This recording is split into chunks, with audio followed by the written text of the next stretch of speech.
In block 10, we're going to make Dresden plates. The first thing is to take your big piece of background fabric and we're going to cut 4 7-inch squares.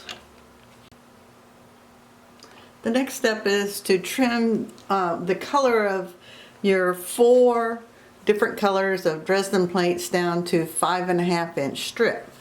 Then either using the template on your pattern or a Lori Holt pie ruler, you're going to cut 4 of each color Dresden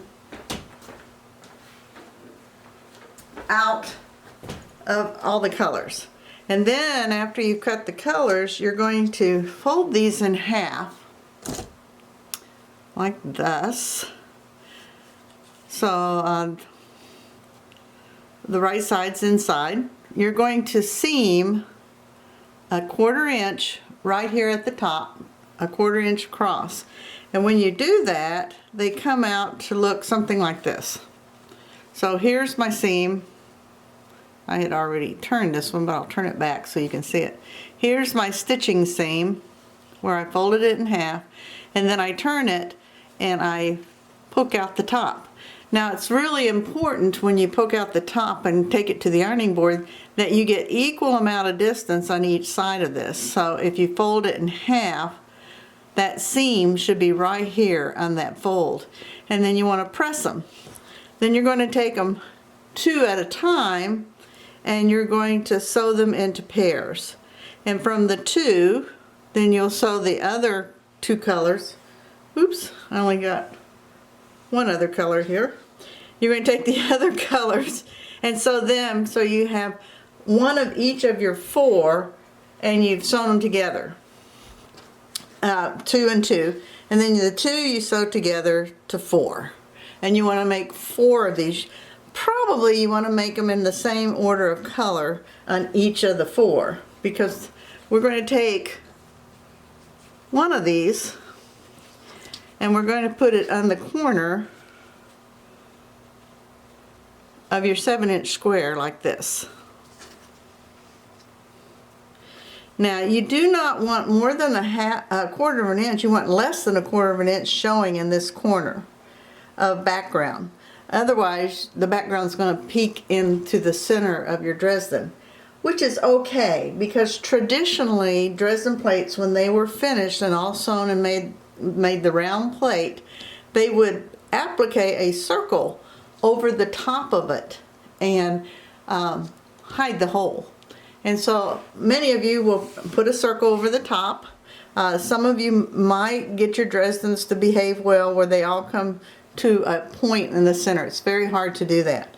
But one thing you want to make sure is that you don't have too much of your background showing at this corner. So you can kind of see that this particular one kind of swoops off. So here's a little trick that I have, that you can take any ruler, because all our rulers have 90-degree corners on them. And let's see, I'm going to put this on top of this so that you can see what I'm trying to do. I'm going to put the edge of my ruler on the one side of the Dresden plate and then the other edge over here.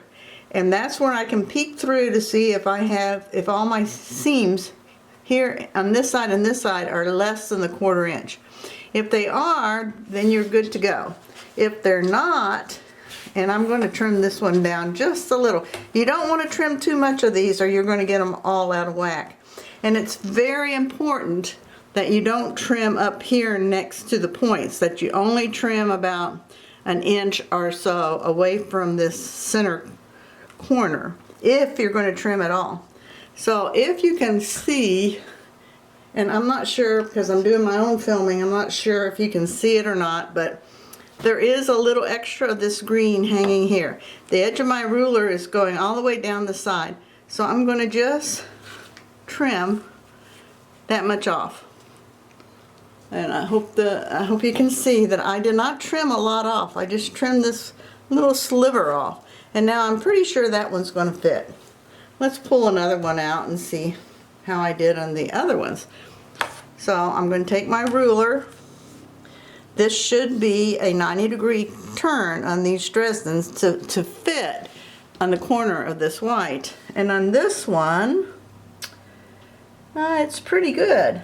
It's lined up here with the green. It's lined up here with this mauve, and maybe I can do a sliver here. And do you see my little sliver? That's how much you can cut off. You can't cut much more than that off. And then that one should work. And I have one more here. I haven't made my fourth one yet because I wanted to use it as a demo. And I'm going to line up this edge, and I can see a little bit already of this purple, this mauve color. I can cut off just a little at the end. And maybe even on this particular one, maybe even a slice of green. So that's all that I cut off on that, and that should fit into the corner really good. So now I'm going to take them one at a time, line them up with the edge of my fabric, and applique these tops down. Now you will find a big help is if you take a basting stitch and just baste this edge down even with the edge of the square, and baste this edge down with the even with the edge of the square, and maybe an 1/8 inch. You want to be inside your 1/4 inch so you don't have to take this basting out, and baste it down, and then use your good applique either by hand or by machine and applique those tips down. Now when you get them all appliqued, we'll pretend like mine are appliqued here. You're going to sew each quadrant to another one.